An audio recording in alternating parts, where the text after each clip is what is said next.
Hi there, my name's Boyd and this is my second video on addiction. Last week in the first video I had mentioned that I wanted to make these short little topical videos around addiction and pick a topic each week and look at that and what that means. What I've found, however, in making this first video on the topic of addiction itself and the definition of the word and the language we use around addressing addiction and dealing with addiction is that me talking about it on my own doesn't really work. And what would be more interesting is to have a conversation with somebody else, and that's what we've done this week. So I'm going to cut quite shortly to a video of myself and somebody else having a chat about that. And the topic, as I've mentioned, is addiction and the definitions and what that means and what the barriers are and how that creates barriers for ourselves to address some obsessive behaviours that we may have. Sheena, who's in the video, is able to relate some of these topics that I'm talking about to herself, and where she may have struggled with obsessive behaviors or addictive behaviors to other things. And certainly these videos that we're going to make, I think in the future will all be discussions because it seemed to work out quite well. What I'm hoping for is that maybe other people will want to come forward and have a discussion with me on a certain topic around addiction. And you don't ever have to have suffered from addiction. I think what's interesting is to get lots of different people's perspectives and have an open and honest conversation about it, because what we're trying to do here really is to break down taboos. So let's go to the video. It is quite long. Hopefully you enjoy it. If you do, please share it. Please let other people know about it and comment on it. Let us know your thoughts. Hi there. We're into our the second meeting that we're going to have, the second talk we're going to have about addiction, and I felt that these would be better if I was communicating with somebody else. So I have Sheena with me here today, and I would like Sheena, first of all, to give us a bit of an introduction to herself. Okay, thank you, Boyd. I saw what Boyd was doing and I replied to him.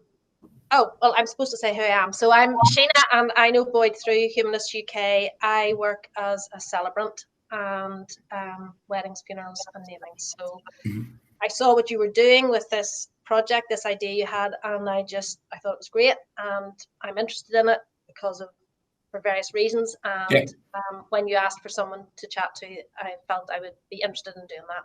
Yeah, cool. Sheena, did you do our pastoral care training?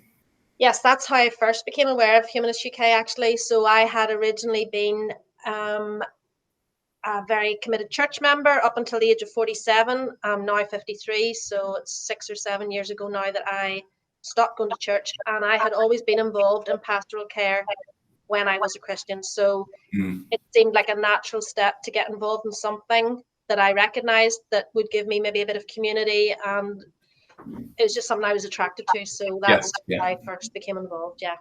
No, that's good, because I mean, one of the things about what we're doing here, what we're discussing here, is that the pastoral care training that we've both done with we both did with Humanist UK, certainly for me has been quite important, because it teaches us how to listen, and I think in terms of what we're doing and what we're trying to communicate with other people and to break down those taboos, one of the things is for other people to listen to what's actually going on. So that was really important to me and helped me quite a bit. But I don't think that those ideas in pastoral care are very difficult for other people to pick up on, in terms of knowing when we're meant to be problem solvers, knowing when we're meant to be listening to other people. And so, certainly what we're going to talk about today is the words that we use when we're talking about addiction, and that follows through in that, listening and using the correct sort of words or terminology for certain things. And I think it gets a little bit tricky, because obviously we have direct definitions of what those words are, but we've also got that understanding of what that actually feels like to be labeled in such a way or told such a thing. So the word that we're going to focus on really is addiction and what that means. And so, the first thing that I looked at was what the actual definition of addiction is. So it says, in the actual definition, it talks about it uses the word addicted again. It says you're addicted to a substance or a behavior. But if you look at the Greek meaning or the Latin meaning of it, it's basically saying that you have a predisposition for something. So rather than saying you have an addiction for something, it's saying you have this predisposition to do something. And that actually sort of makes more sense in its original sort of meaning than just being addicted, because it doesn't even give you a real definition of what the word is. The word just has a feeling, I think, attached to it. And so I wanted to ask you what your thoughts on that are. What does addiction mean to you? Okay, well, that's interesting. I didn't know that. I haven't actually looked up in the dictionary. So what is the Latin root then? What is it? It's near enough the same word. It's like addicti, and it really just means that you have a predisposition for something. Okay, right. Well, I suppose I've always understood it in terms of maybe a temperament, a personality. I think some people react to situations in different ways. So you hear people saying things like, I have an addictive personality. You hear about alcoholism, is it a disease? That whole debate. So yeah, I don't know. And I have done counselling training, and I've obviously tried to understand myself. But where I'm at now in my understanding of it is that addiction, it's an unhealthy relationship or dependence with something that actually is not necessarily a bad thing. So food, so it's an unhealthy dependence, and it ultimately just upsets us, destroys us, and that's how I think about it. Yeah, and I think that's exactly how I would sort of define it as well. I would say that this is an unhealthy attachment to something, or or to something, or a substance, or to a behavior of some sort. Yes. And I think that's exactly the way as you just described it, as I would describe it. So you do have those things which may be issues to somebody else, which is not an issue to you, because you have certain barriers in place already to deal with that. I think it helps me to think about it like that, because you're kind of, where does it leave you if you're told, well, you have a predisposition and you got it when you were born, and that just feels a bit hopeless, because then can people change? Well, I believe they can. Sometimes we don't see it. So one of my first proper exposures to drug addiction was when I went to work in a drug rehab in England after I finished my degree. And I came home completely disillusioned, because I did not see people able to change. The setup wasn't right. It was a good idea, but it didn't. So I had to kind of revisit everything, and then I know I have managed to change, so I believe you can change. Yeah. Thank goodness. Yeah, definitely. And I think, I mean, we'd spoken a little bit earlier already about this in terms of the words that we're using. And, we've both sort of described a little bit about what the word addiction means to us and how we would define it. And I think that's right. It's an unhealthy obsession of some sort. And when we get to that, I was sort of thinking about those, do these words create barriers? So the question to you was, do these words create barriers both for ourselves to put up boundaries, but also to access the services that may help us? So is being labeled an addict the right thing? Or being told that you're addicted to a substance the right thing? I mean, and I've spoken to you about this already. I feel that the words that are better to represent that are things like a relationship or obsession, because we can all have obsessions to things, and they can be positive or negative. Yeah. So what your thoughts are there? So I think, first of all, the services. I was part of trying to provide one, and I saw all the flaws, and I mean, it wasn't really my responsibility. I was this young idealistic volunteer, and I was going to help in this Christian rehab, and the idea was great, but the people who were there would have needed a different kind of support, more challenging. Counselling for me has been what has made a huge difference in my life, and I think the taboo and the stigma around counselling hopefully is being broken down. That's partly why I wanted to applaud you in this project, because I just think you can't get enough of talking to people. So I myself never had to access services other than counselling, therapy. I didn't have to go to a rehab or anything. I think it's really hard to get them right, but I don't know. I'm sure the ideas are maybe more modernized now, and well, it depends. I mean, no, not exactly. I mean, what we seem to have is a very sort of slippery when it comes to evidence-based sort of programs, even in existence now. I mean, even the program that I did, there were certainly things that had some evidence bases behind them, but not fully worked out, I think, in terms of like test cases. I mean, they couldn't provide you loads of evidence to say X, Y, or Z happens. I mean, the very first question I had when I went to the rehab place for their open day, this was last year, this was before I even, sorry, this was 2 years ago, before I went in, I visited the place. My question was, what's your success rate? And they couldn't really tell me. You know, they it's maybe about 60%, maybe it's about 40%, you know, but when my experience in there is that it would be a lot lower than that, you know, in terms of the people I was in there with. It's really it's so complex, I think, you know, so but I think so it's a medical model so often that's presented, so you have to go to your doctor and everything, and there is really no other way around it. But it's, I think, you know, in what helped me was healthy relationships with people who did no other agenda other than being a professional person for me.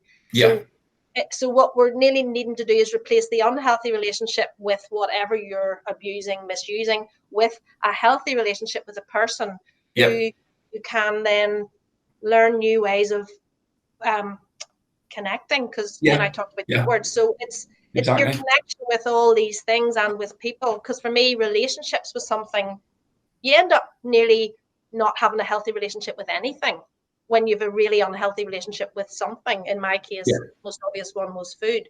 You know, it just dominated my life, dominated my day, my thoughts, and then it affects your relationships. You know, so for me, getting good, healthy relationships, and that happened to be with a counsellor or a therapist, was the biggest hope I had of anything changing, I think.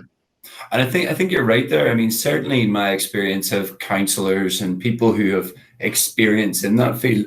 I mean, I've said it. I said it to somebody who's very close to me when, you know, I was going through this. Their question was, why couldn't I help you? And it was like, because you can't, because you're not a specialist. You can't just, you know, just that individual can't. They can give you all the support in the world. They can give you all the advice, but they can't help your issue unless they really know what the issue is and how to deal with it. Most likely, they may do more harm, because we all have that helper fixer at some level, you know, and you can't, unless you're trained, it is nearly impossible to take your own agenda out of that. And certainly the language used by the people who are trying to support you through, let's say, the community addiction team, or those people that were in the rehab center itself, or, you know, those other services that I had addressed, which had sort of professional people working on them. The language used was much better in terms of they tried to stay away from sort of negative language, but they also tried to make sure that you were putting the labels in place for yourself. So for instance, there's a lot of people will say that they have a disease or an illness with it. I find that really tricky. Me too. First of all, is it a disease? I mean, is it technically a disease? Certainly there can be health issues after you start using, and abusing that for a long period of time. If you take alcoholism, for example, you could end up with liver disease. So yes, there's certainly a health issue there, but is it a disease? Yeah, but is being miserable a disease? So if you, and I suppose you could argue depression is obviously a medical condition. So it is very complex, and people get upset because it's depending on your understanding of it and your experience. So the words are so important because everybody's coming at it from their own personal experience or what they understand about it. But I mean, some of the words that really resonated with me, that did me good, I think, when I was going through this process, were people. Well, like for instance, and this will be interesting because I'm actually going to talk to. I've spoken to Andrew Copson today, who's the chief executive of Humanism UK, but it was also my employer. And I asked him today if he would do one of these videos to talk about how employers should address that, and how he addressed it, or how he worded it when he had said, "Look, you're going to go off and leave." It wasn't you've got a disease or it's a medical issue, although it was treated as a medical issue. The way he framed it was, it's a health issue. You know, and that's what it Yeah, was. It was a health issue, and it had to be yeah. treated as a health issue, and that was really good in terms of how he framed it. But words like disease or illness gives that icky feeling. You know, do you Well, want to be it's right? Do you want to nearly get a disease? it's nearly like, then what can you do about it? Yeah, And there's no set prescribed treatment that it's not one fix yeah, fits. It's not one fit fits all, or whatever that expression is. yeah. What is that? One fix fits all. I don't One, know. yeah, I Yeah, think maybe. one Yeah. fix fits all, so it makes sense. Yeah. Yeah. Well, actually, another thing I thought about after we chatted initially was one of the amazing words that affected me was to learn to soothe myself in healthy ways. So, Mhm. as a baby, you have a pacifier or a dummy or a blanket or a bottle of milk or your favorite toy and food. And then as an adult, you've all these other things. I've just made a list of them, food, alcohol, sex, money, drugs, your work, your exercise, and all the things people use to make themselves feel better. And it's to find healthy ways of soothing yourself. We all do need soothe, but we don't often call it that word. So just when you were Yeah, saying about words, that word for some reason just helped me, because yeah, I thought, that's what it is. It's to feel better, to be yeah. comforted, but it has to be in healthy Yeah, ways. certainly the word, connection for me really Yeah, hit home, because that's what it was. It was about trying to build, well, looking at the connections that I had lost, or the ones that were a bit wobbly, and figuring out what ways the best track to get back to making them solid connections again. And yeah, certainly, connection, soothing, those words are kind of positive. They're the sort of absolutely, things that they absolutely. can bring you in and bring you back into that feeling of what it means to connect in some way. And I mean, the word obsession, I think I use it quite a bit. And I guess it could be seen maybe in a bit of a negative way, but I don't mean it that way. I don't know. What's your feeling of the word when you hear obsession? I just think of perfume. There's Okay. a really strong, heady perfume, which I don't use, but obsession, yeah. I mean, I just, suppose just in, I don't, it's not in my initial vocabulary. yeah. Okay. I think maybe that's. I mean, certainly for me and a few other people that I've spoken to, especially with substance abuse, maybe it relates more to my substance abuse, because it was cocaine, and because of the amount of Yeah. dopamine that gets released with it, it becomes like, oh, I need to get this. It becomes an obsession. It's nearly a physical requirement, isn't it? There is a bit of a physical requirement, although that I mean, in terms of my substance abuse, which again, as I say, was cocaine, it I mean, you can get past that within a week, 14 days. Well, yeah, It's not yeah, something that is as gripping as maybe something like the opiates or heroin, but at the same yes. time, Well, I there's suppose this. that's when I worked and lived, because we lived alongside the people, and I still have, a lifelong friend from that time, and they talked about the physical, what they would then do to get that physical need met. That Yeah, was obsession, absolutely. yeah, yeah, And they lost everything. yeah, Um, yeah. I mean, yeah, I was pretty much in that position. I didn't have, my finances were shot, yeah, relationships were breaking down. And it had been for quite some time. I mean, yeah, it's an extended period of time of use. yeah, And I think if I look back on that, what were the things? What were the barriers? What were the things that stopped me? yeah, I mean, I'm not sure if I mentioned this to you already, but in terms of my use and me getting help, there was probably about 8 years of me looking at what the options and avenues were for getting help. But in actual fact, the turning around for me only lasted 6 weeks. It was 6 weeks in rehab last year. That's when I managed to figure out the things in my head. So although there was 8 years of sort of semi-attempting and kidding myself that I was attempting, and going to things like Cocaine Anonymous, Narcotics Anonymous, being part of the community addiction team, I don't think I'd committed properly to you making. hadn't committed properly. Yeah, it Yeah, just I wasn't don't the right think. time for you. Yeah, And I don't know whether defining it as the right time for me wouldn't have been right, but certainly I hadn't committed in my head. And even when I first went, even when I first went into rehab, and I mean, this was one of the things. One of the first questions I was asked was, "What would you like to see your future self doing when it comes to this substance, so cocaine, specifically about that? Okay. In all honesty, I was saying I want to not abuse it. I would have loved to be able to take it recreationally still. Yeah. You know, there's lots of people that can do that. Lots of people Yes. can get away with using, you know, substance recreationally.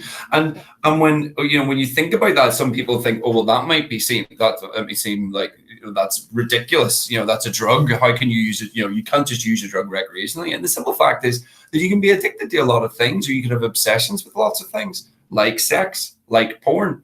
Do I have an obsession with either of those? No. Do I have sex? Occasionally, very occasionally in a minute. But you know, do I watch porn? Yeah, but I don't have an obsession with it, you know. Yeah, but it's like food. I used to say, I wish, because that was how it initially showed in me. It shows in a whole lot of ways, but food, you have to eat. So cruel. Yeah. If I could only just not have to eat and do something else instead, but you have to eat, so you have to learn to eat healthily. But that made that one so hard in a way to deal with. I mean, for me, I mean, in actual fact, my addiction to cocaine may have been easier to deal with because when they turned around and said to me, okay, so what do you see your future usage like? And I said, well, I would really like to be here, you know, somebody who can control this and deal with it. Yep. And the next question they asked me was, do you think that's realistic? I'm like, nope. No. And that was kind of it. That was kind of the turning point. I get that. Well, on that then, my turning point was, for the food thing, was I was working as a cook in an outdoor pursuit centre, and I had to prepare all this delicious food for all the instructors and kids who were coming. So they had a healthy appetite. I didn't. I was working in the kitchen all day. So then at night, when everything was packed away, all the leftovers would be sitting, all the shortbread would be packed for the next day, and food used to nearly come and eat me. And it was, and I would go and I would put it in my mouth, walk across the room, spit it in the bin, put more in my mouth, walk across the room, spit in the bin. And I'm going like, what is this? And it was so miserable. And I did open up to the wife of the director of the Outdoor Pursuit Centre, who I didn't even like. And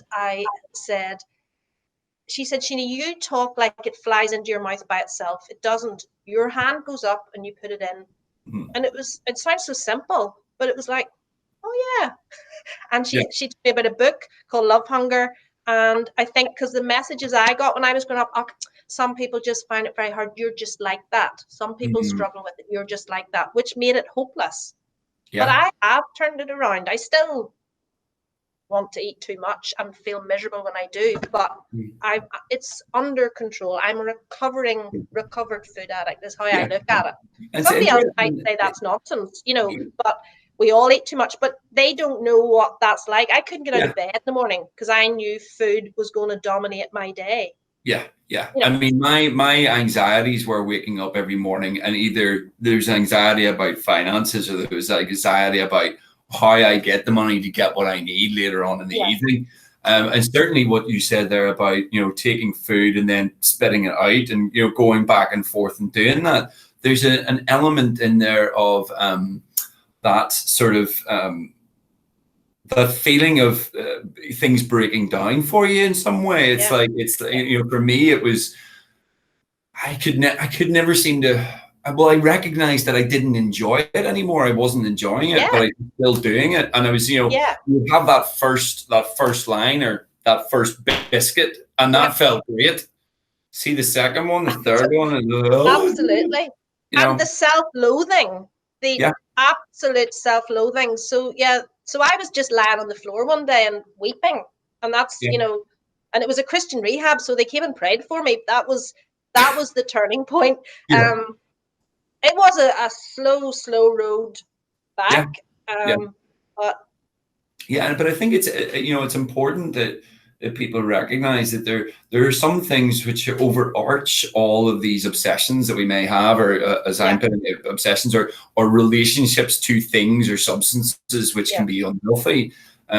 You know, it's like it's very similar. You know, there's a food thing, and you know, as I said, I'd spoken to somebody who had told me about, you know, their addiction to weed.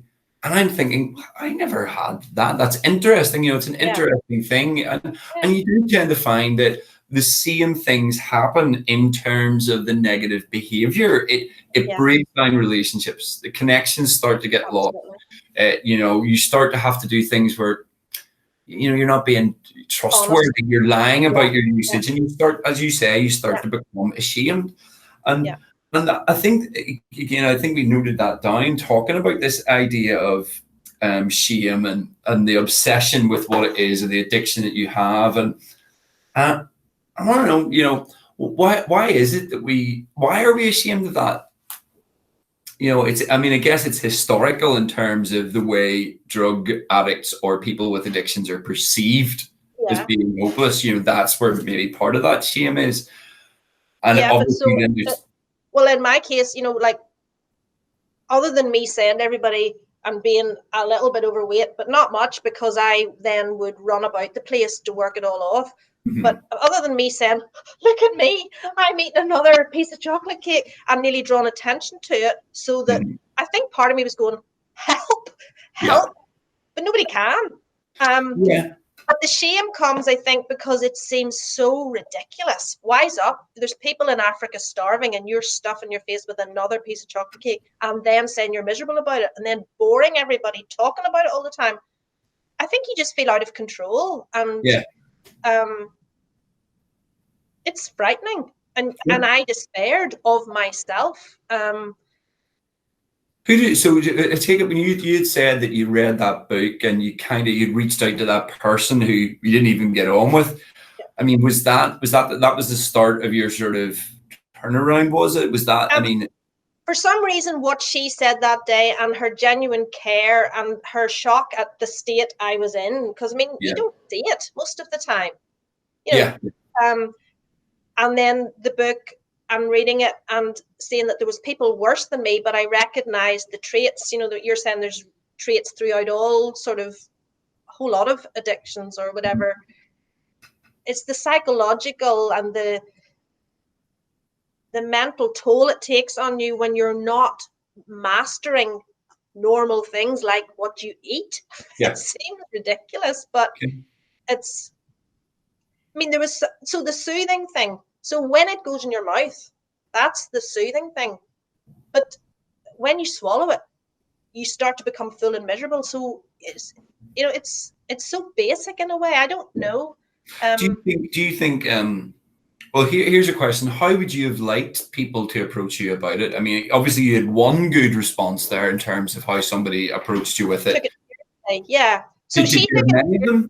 And challenged me. She had the guts to do that. Maybe because we weren't close friends, she was able to. She could see I was distraught, and she could see, or maybe she'd read this book herself. I can't remember how it came about.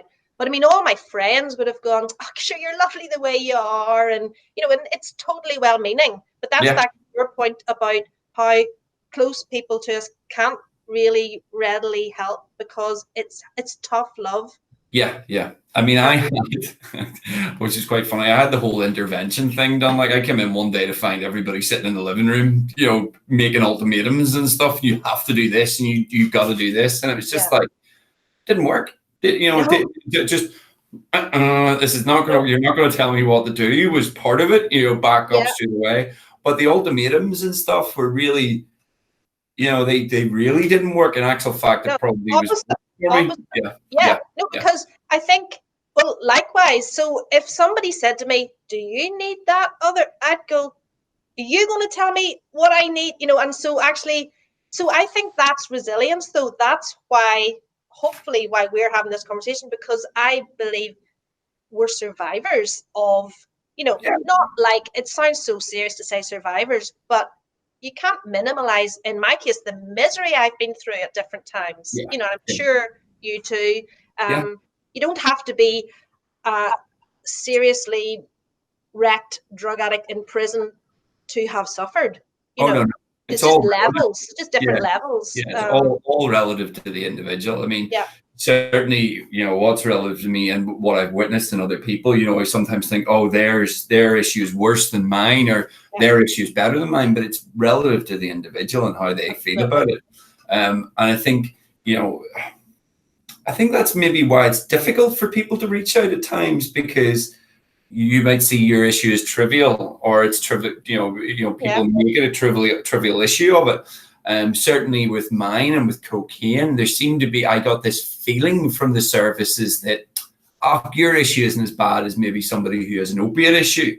Yeah. And yeah, certainly. I mean, I wasn't suicidal. I wasn't having thoughts of self-harm, but I was. I could have been there potentially. I mean, what are you going to just let it last longer until it gets to there? That was how I was starting to fail. I was starting to feel totally hopeless. But I also knew that for me, I needed to focus on it, and I knew for myself, residential rehab was the right way to go. Yeah. And certainly, I felt I knew what I needed to do. I did at that point know what I needed to do, but the sort of the language around it outside of that for other people, I think, must be really difficult because, I am resilient enough. I am a bit like with a dog with a bone. It's like once I've decided what it is I need to do, this is what's going to happen, and that's all there is to it. But for other people, that may not be the case. What happened?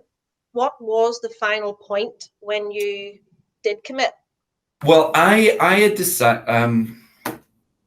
What was the final point? I mean, a number of things had happened, but the thing that happened, which needed to happen, was work contacted me and said, "Is there something that you need to help with?" That was it. Right. It was them reaching out and saying, "Do you need help?" And I was like, "Yes." And I was able to tell them everything. Yeah. An actual fact that I never forget sitting the night before that, using and thinking, I need to explain to work that I need time off to deal with this. I don't know how I'm going to do this. And the next day, the phone rang and it was Andrew Copson going, and it was like, it was such a weight off my shoulders, in order to deal with that. So I think it's for people then who are brave enough to ask what could be a really offensive question, or and then, but it's hard for people to do that because they're so afraid of offending. But actually, that was, Well, I think it's about how we ask the question. Yes. Turning around to somebody and saying, "Are you a drug addict?" or are you addicted to something? Rather than saying, "Is there something that you need help with?" Yeah, that was brilliant.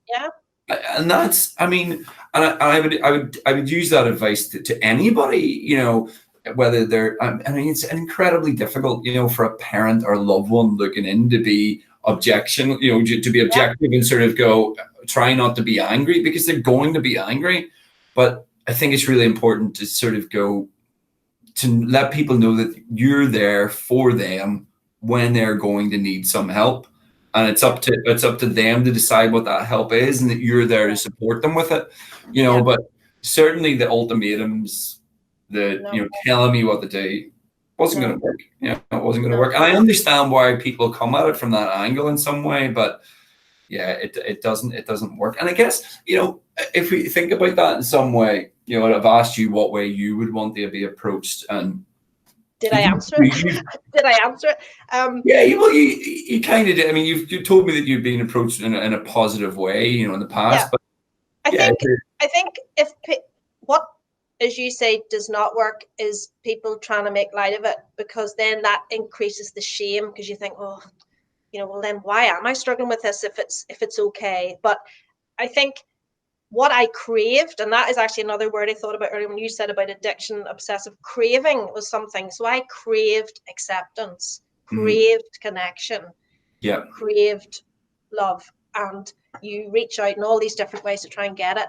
But acceptance. So find somebody that wouldn't go, really? Oh my goodness, that's crazy, but who would just listen, really say nothing, let me talk and not run away from me. It was what I was always looking for. And that woman she was able to just accept my. Did you find that there wasn't that acceptance, or was it a case that you hadn't spoken about it, so you didn't know if there was that acceptance? I didn't. Maybe my personal experience of this is, as soon as I've went and said I had a cocaine addiction, everybody's like, shit, yeah, I know what you're talking about. The vast majority of people are like, yeah. Yeah, I I don't think have to do maybe this the or added complication in my situation was that I was a committed Christian. I was part of church, and unfortunately, then God's supposed to be the answer, which means that it's really hard to even try to look for the answer yourself, because you're encouraged to pray, and I just did not get that bit right, obviously. So, yeah. I mean, that however, was it was one a thing. Christian book that helped in the end. Yeah. But for me, it was about getting a healthy. Oh, well, here's the crux for me, I suppose: healthy relationship with myself, which Yeah. was not taught to me by Christianity, because I was taught Jesus first, others next, and yourself last. Yeah. So, in that context, there wasn't really much hope for me getting it sorted out.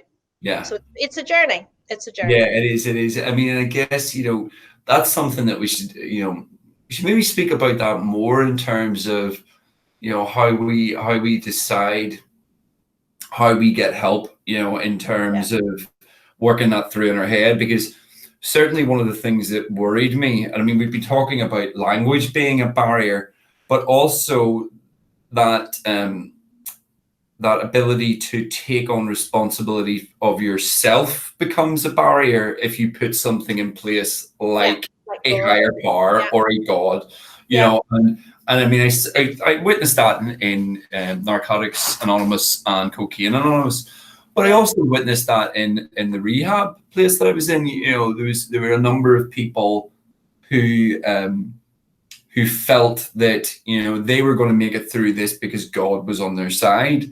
Yeah. And I was a bit like, that worried me, because then what happens if you don't make it? Does that mean God's not on your side? Does that mean that you're worth less than maybe somebody else? Yeah. But I it's mean, also a bit of a what is worry going to if. be that this atheist manages to get through it and stay sober and you don't? It's like, I was just going to say, it's a bit of a worry if you don't believe he's there. So, I mean, you need something else then, don't you? And I think it's disempowering. When I was a Christian, I was disempowered straight off, because I was clearly not living in God's will if I was such a disaster. So there's the shame already. yeah, And, I'm being prayed for, nice and all as it is, it didn't cut the mustard. So it's actually more empowering. When I stepped away from all of that, I felt empowered to be me for the first time in my life. And it doesn't mean I still don't crave food, but I'm not looking outside of myself to find a way of dealing with it. It's me, and that's helpful for me. yeah. But I mean, certainly there's an element of that with myself as well, in terms of, I've been a humanist for years. I have wanted to live those ideals for many, many years, and certainly do with the vast majority of them. It's still, I want it evidence-based, I want reason for it, and I want to make sure that it's doing good. The crazy bit that comes in, that as rational as I think I am, I was doing the most irrational thing over and over again daily. destructive of The your. ability to be compassionate was greatly reduced. My ability to have any capacity to help others was greatly reduced, because it was work, drugs, work, drugs. That was it. That was it. And so, although certainly those things have helped me behind it, there's a lot more to it than that. I mean, we might say, oh, religion's a hinder or humanism's a benefit, but in actual fact, so they can both be a hinder and they can both be a benefit. Absolutely. Well, you've actually just touched on one of my favorite subjects, which is self-love. So I definitely think there's room for another whole discussion about self-love. Yeah. Definitely. I think we should touch on that. There's one thing that's sort of noted down. You are a mother. You've, what is it, 2 daughters? No, three, a 20-year-old girl, a 18-year-old boy, and a 16-year-old girl. So right. And I mean, have you thought about? I mean, they're all, as you said, they're all teenagers. They're all at the stage where where you maybe have your first experience of using a substance or using something that seems like fun, whether that's even sex or whatever it may well be. How do you? What sort of language do you speak to these about these things? Are you that open mom that's like? No, they have had it from knee high. Not everybody would agree with it. So even when I was a Christian, I was talking to them about things. They were like, Mom, because that is not how it had been for me. And the one thing I would have loved for me, and not everybody would have been like this, was that I could have just told my family or told my parents, but I had decided they couldn't cope with it. I don't think they could have. Their experience was so completely different from mine, what I was exposed to, what risks I took, whatever. So no, I'm reasonably satisfied that my kids have not done anything that I wouldn't at least have heard about, and I have hugely encouraged them to feel that they can tell me anything, and have picked them up off a pavement, hair in their own vomit, and just being glad I was getting to bring them home, I would rather know. So I've done things that other parents may not, I know other people have not agreed with in terms of my parenting style, but it has worked for us. I'm so proud of who they are becoming. I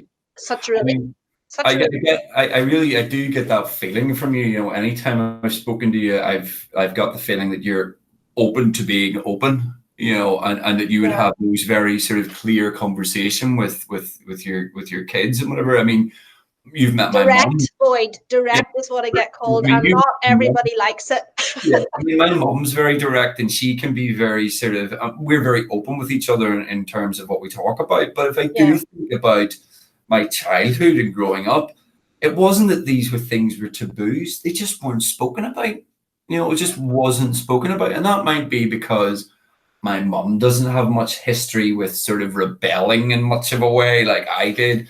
Yeah. Neither does my dad, maybe, but they kind of weren't spoken about openly. It was like I smoked for a very long time. My mum didn't know I smoked until I was nearly 30. I just didn't tell. She knew I was doing other things before she knew I smoked. So there were certain elements of that where maybe that discussion, talking like you do to your kids openly, would have been helpful. I may well have caused them to go places they may not have gone and done things they may not have done at the age they've done them. But I did that. I wanted them to do it in a safe space. And I don't know if it was unhealthy of me, but I wanted to know about it because I felt that only then could there be, I wanted the connection. So I would openly, in my journal, it definitely says in places that I had to make a decision because I was at loggerheads with my eldest. It all kicked off when she was about 14. And I decided that I preferred the relationship over whatever the behavior was. So, if you see what I mean. And the relationship became my priority. Now, not a case of there, you carry on, that's fine. It was, I am in your face, I can't stop you, but you will talk to me about this. We got through it, and I'm so proud of her. Yeah. Okay. Yeah. No, that's a really interesting way that you put that, in terms of no matter what the behavior is, we have a relationship together, and I want to continue that relationship. That must be a difficult thing at times when you're in the face of an argument, but also a very comforting thing to know that. Yeah. Well, I think it was so devastating to me when the relationship started to break down. Yeah. I was like, oh no, this isn't supposed to happen, but she was saying, you're just like our teachers. All you adults hate all us kids. And I was going, no, definitely not. Why are you saying that? And just like a dog with a bone, like you said, just thinking, no, it has to be better than this. Yeah. But I guess that I understand maybe what your daughter's saying in terms of you're all just like the teachers, because it's always the same language.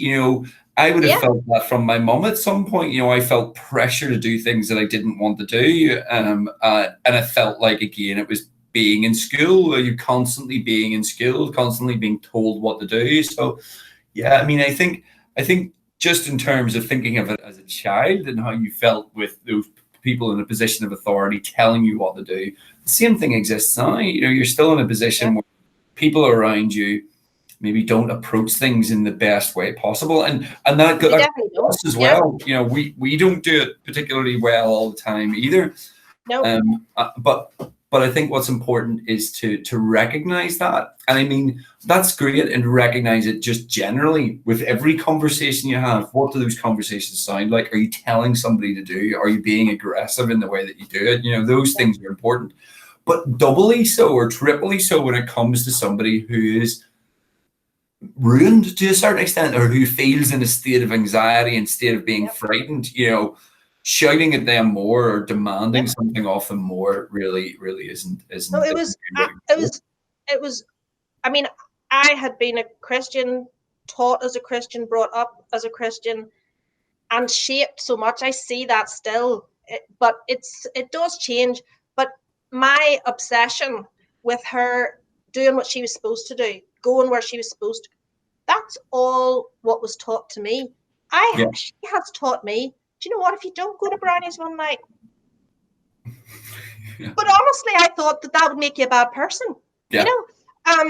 Such simple things, tears, we had tears. You are going, I've paid, you're going.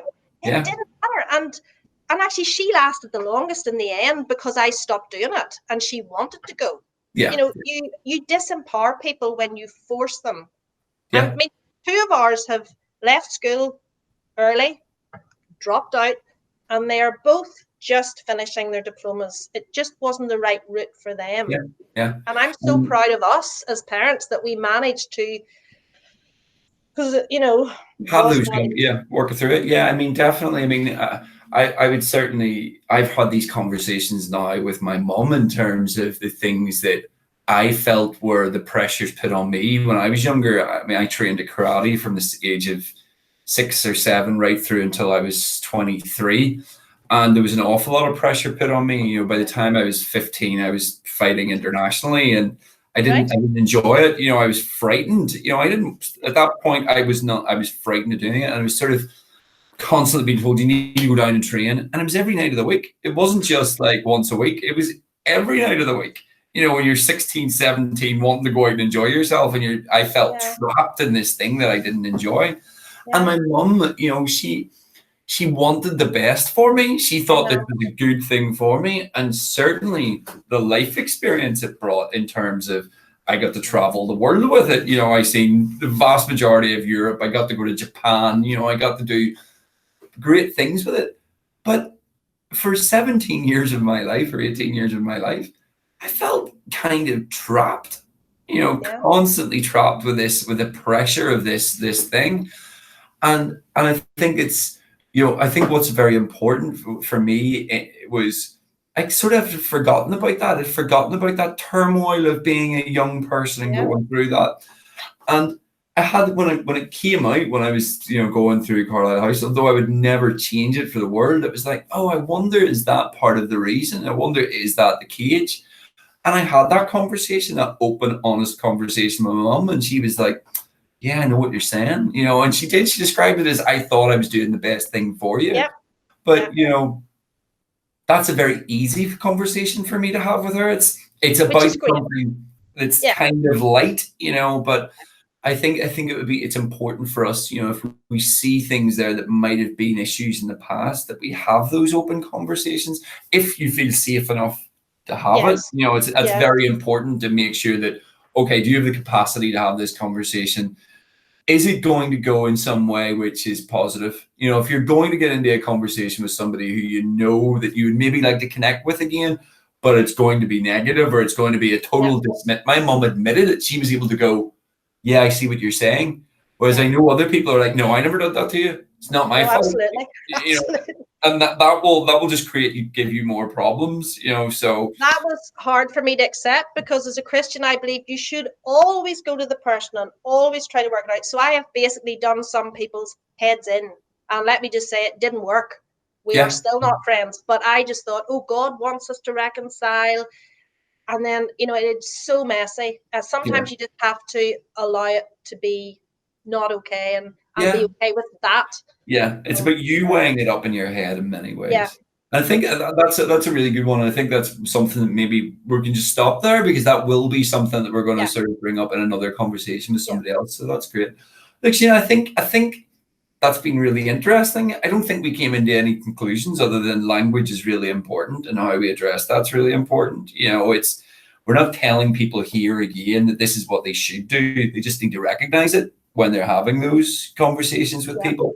And I think it's important also, because of both our backgrounds and what we've been talking about, is not to look at addiction in any way as trivial, no matter what it is or whatever that obsession is. If somebody comes to you and says, I think I have an issue with no matter what it is, whether it's social media, sex, porn, drugs, alcohol, whatever it is, it could be the smallest thing, something that you think, oh, how could that even be an issue in somebody's lives? Yeah.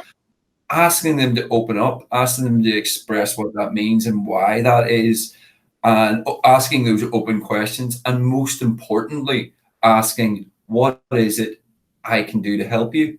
Yeah. Not, And that may just be listening, which is a big thing. exactly. That's great. Look, Sheena, I think it's been really good. So we'll knock it on the head Thank you there. very much. Thank you very much for having this. So yeah, great.